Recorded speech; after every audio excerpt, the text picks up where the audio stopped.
Hello everyone, this is me Monica Sachdeva. I welcome you all on the platform of Dehradun CLAT Academy. Guys, बहुत बार ऐसा होता है जब हम कोई भी टॉपिक देखते हैं और वो हमें नया सा लगता है। नया इसलिए लगता है क्योंकि जब हम कॉलेज कर रहे थे तो वो टॉपिक हमें पढ़ाया ही नहीं जाता, ठीक है। तो हमें इसलिए ज़रूरत पड़ती है एक पर्सनल गाइडेंस की, एक पर्सनल ट्यूटर की, जो हमें अच्छे से समझा सके कि एक्चुअली में उस टॉपिक को कैसे पढ़ना है। हमने कई बार प्रेसिडेंट के बारे में पढ़ा, जाना, बहुत सारी वीडियोस अभी हमने अपने प्लेटफॉर्म पर भी डाली हैं प्रेसिडेंट से रिलेटेड, वो आप देख सकते हैं, जिसका लिंक आपको ऊपर अंदर डिस्क्रिप्शन बॉक्स पे या ऊपर आई बटन पे मिल जाएगा। आपको क्या करना है, आपको वो वाले वीडियोस देखकर ही यहाँ आना है, क्योंकि इस लेक्चर में हम प्रेसिडेंट के पावर्स को एक्सप्लोर करेंगे। हमें लगता है कि president is only the nominal head, पर उनके अंदर भी काफ़ी सारी पावर्स वेस्ट करती हैं। No doubt he is a nominal head, but वो नॉमिनल हेड भी कैसे वर्क करते हैं वो हम उनकी पावर्स के थ्रू जानेंगे। तो पावर्स को मैंने कैटेगराइज करा है इन 5 पार्ट्स में, जिसमें सबसे पहले I have mention the executive power, I have mentioned this executive power, right? Then legislative power, फिर financial power है, then judicial and diplomatic power है, and after that emergency power। एक एक करके हम इनको अच्छे से एक्सप्लोर करने वाले हैं। एग्जीक्यूटिव पावर की जब हम बात करते हैं तो देखो, what I have done, I have just written here some articles which are relevant when we are talking about executive power, right? तो अभी मैंने ऑलरेडी प्रीवियस वीडियो में आर्टिकल 53 डील कर लिया है, जिस वजह से ही मैं आपको कह रही हूँ कि आप पहले वो वाली वीडियोस देखिए और फिर यहाँ पर इस लेक्चर को देखिएगा। आर्टिकल 53 में हमने अच्छे से पढ़ लिया था कि प्रेसिडेंट में एग्जीक्यूटिव पावर वेस्ट करती है, ठीक है। And also he is the supreme commander of, he has the supreme command over defence, ठीक है। तो ये it is also the executive power of the president, right. उसके बाद हम बात करते हैं अपॉइंटमेंट्स की। आपने देखा होगा कि प्रेसिडेंट के पास अपॉइंटमेंट की वास्ट पावर है, ठीक है। प्रेसिडेंट काफ़ी सारी पर्सनालिटीज़ को अपॉइंट करते हैं।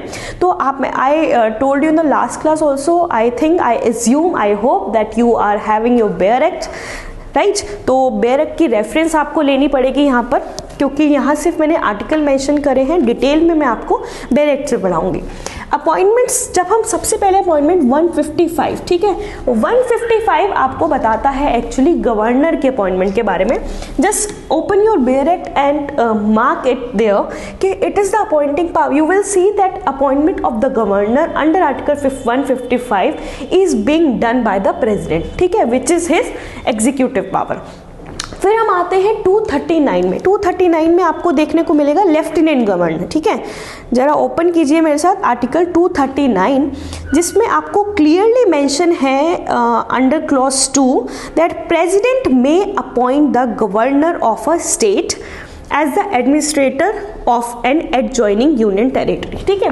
तो यहाँ आपका आ जाएगा लेफ्टिनेंट गवर्नर। यहाँ हमने पढ़ा गवर्नर, 155 में गवर्नर है, ठीक है, और 139 में लेफ्टिनेंट गवर्नर है। फिर हम आते हैं 75 में। 75 में अपॉइंटमेंट होता है एक्चुअली पीएम का और काउंसिल ऑफ मिनिस्टर का, ठीक है। पीएम का अपॉइंटमेंट भी प्रेसिडेंट ही करते हैं, और जब काउंसिल ऑफ मिनिस्टर्स की बात आती है तो president with the aid and advice of the PM appoints council of minister, ठीक है। तो 75 talks about appointment of PM and council of minister. Then comes article 217। Just open article 217 in your Bear Act.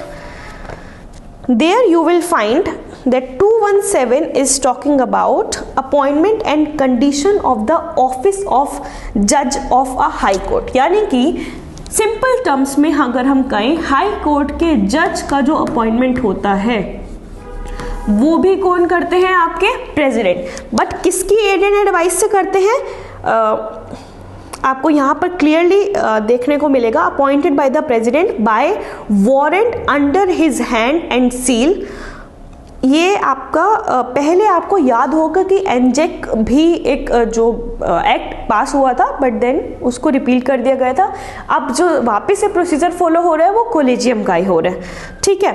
तो आपको यहाँ appointment 217 में high court के जज का, ठीक है। उसके बाद सुप्रीम कोर्ट के जज का अपॉइंटमेंट आपका हो जाता है 124 में, गॉट इट। फिर हम आते हैं 324 में, there you will see the appointment of election commissioner, ठीक है। Who is the present election commissioner of India? Just comment this in the comment box. आप मुझे बताएंगे present election commissioner of India. अच्छा, इलेक्शन से रिलेटेड जो प्रोविजन है वो आपके कहाँ दिए हुए हैं? फ्रॉम आर्टिकल 324 टू 329, ठीक है। Which under which part of Indian constitution? Part 15, ठीक है। पार्ट 15 में आपके इसके रिलेटेड प्रोविजन है। जब हम 148 की बात करते हैं, it talks about the appointment of CAG, ठीक है। कैग यानी कि controller and auditor general of India. Who is the present CAG of India? Present CAG के बारे में भी, मतलब उनका नाम आप मुझे कमेंट बॉक्स में लिख के बताएंगे। बहुत छोटी छोटी चीजें हैं जो कई बार आपके जीके के पार्ट में कवर होती हैं और आपके प्री में आ जाती हैं, ठीक है। तो कैग के बारे में आप मुझे बताइए कौन है। फिर 316 की अगर हम बात करें, 316 में क्या आ जाएगा? देखिए, ये आपके आ जाएंगे यूपीएससी से रिलेटेड प्रोविजन आपको मिलेंगे, क्योंकि पब्लिक सर्विस कमीशन की बात आपका 316 से लेकर, मैं आपको just a minute, just open your bare act, just open it. There you will find the provision related to Public Service Commission from Article 315 to it goes around 319, क्योंकि 315 से लेकर ये आपकी बात करता है 323 तक, ठीक है। कहाँ तक जाता है? 315 से 323 तक। और यहाँ पब्लिक सर्विस कमीशन की बात हुई है। किसकी बात हुई है?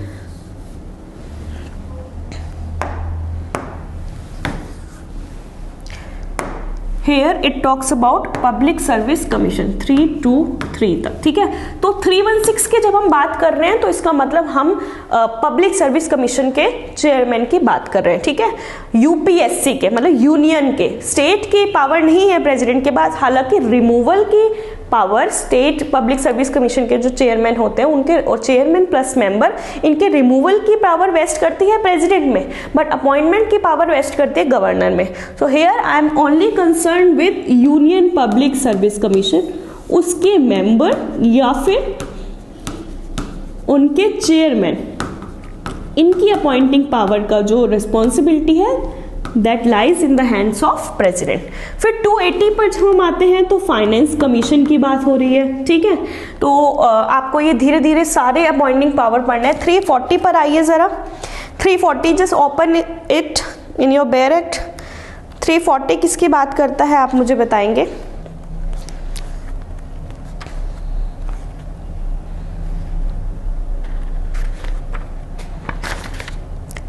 इज ऑल अबाउट द जो आपके SC/STs के लिए कमीशन बनते हैं ना, तो उनके अपॉइंटमेंट की पावर है, अपॉइंटमेंट ऑफ द कमीशन, ठीक है। मैं यहां मेंशन कर देती हूँ इसको, अपॉइंटमेंट ऑफ कमीशन, ठीक है। फिर 263 पर अगर हम आते हैं तो 263 किसकी बात करता है?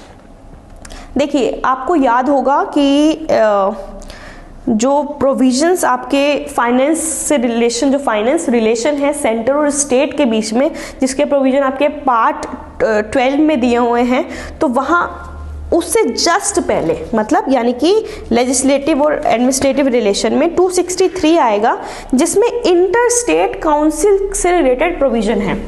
उससे जस्ट पहले, फाइनेंस रिलेशन से जस्ट पहले जो वाला पार्ट है, तो यानी कि इंटर स्टेट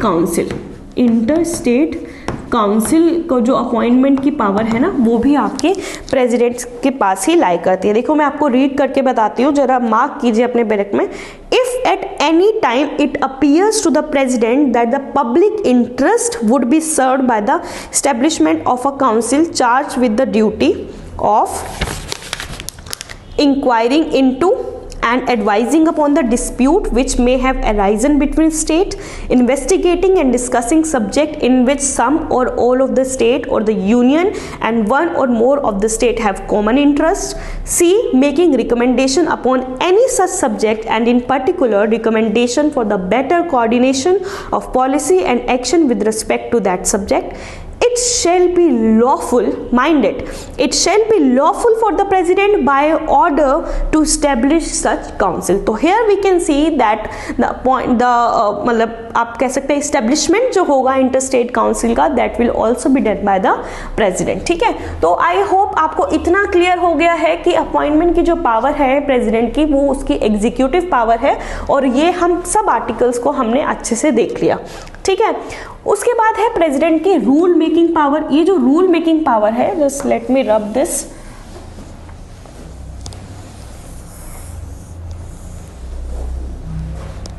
ठीक है, रूल मेकिंग पावर की जब हम बात करते हैं उसके लिए मैंने मेंशन किया है आर्टिकल 77 का 3. एक्चुअली क्या है कि जो बिजनेसेस को कैसे मिनिस्टर हैंडल करेंगे उससे रिलेटेड जो एलोकेशन ऑफ बिजनेस होता है ना, उससे रिलेटेड पावर दी गई है प्रेसिडेंट को. तो प्रेसिडेंट के पास पावर ये आ जाती है कि वो रूल्स बना सकते हैं for the convenient transactions of the business of the government of India. ठीक है, और मिनिस्टर्स को कैसे वर्क एलोकेशन करना है वो भी वो आर्टिकल 77 सब क्लॉज 3 में बता देंगे. ठीक है, दिस वन.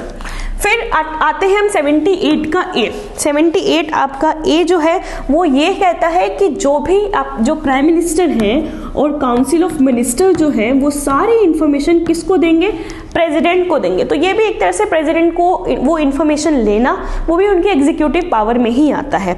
जितने भी डिसीजन लिए जा रहे हैं वो कम्युनिकेट किए जाएंगे बाय द प्राइम मिनिस्टर और council of minister to the president. ठीक है, फिर बात आती है रिमूवल की. यहाँ रिमूव की जगह आप रिमूवल कर लीजिए. ठीक है, पावर, अच्छा पावर टू रिमूव ही रहेगा. एक सेकेंड,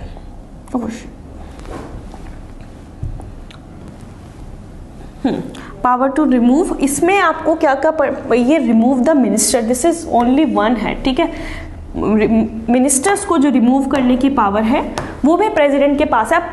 प्रेसिडेंट किन किन लोगों को रिमूव कर सकते हैं, मतलब जहां भी आपको टर्मिनोलॉजी दिखेगी कि this office is to be held by the particular person during the pleasure of the president, तो वहां मतलब प्रेसिडेंट की रिमूवल की पावर आ जाती है. ठीक है, सबसे पहले हम बात कर लेते हैं कि आर्टिकल 76 की. तो आर्टिकल 76 जो कि अटॉर्नी जनरल के बारे में बता रहा है, तो अटॉर्नी जनरल में भी आपको देखने को मिलेगा कि during the pleasure of the president ही ये ऑफिस हेल्ड करते हैं. तो एक तो इनके रिमूवल की पावर हो गई during the pleasure of the president. ठीक है,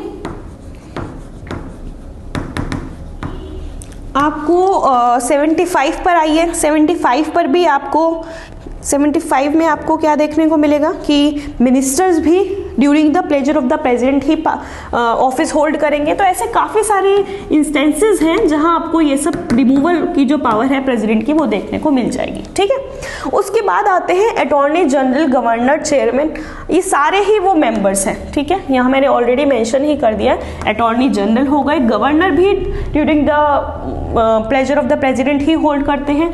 चेयरमैन और member of the public service commission, जिनका अपॉइंटमेंट के बारे में मैंने आपको कौन सा आर्टिकल बताया था, दिस वन 316. ठीक है, तो यहाँ अपॉइंटमेंट है और there only I told you that state के जो पब्लिक सर्विस कमीशन है उसके मेंबर का भी रिमूवल जो है वो प्रेसिडेंट ही करते हैं.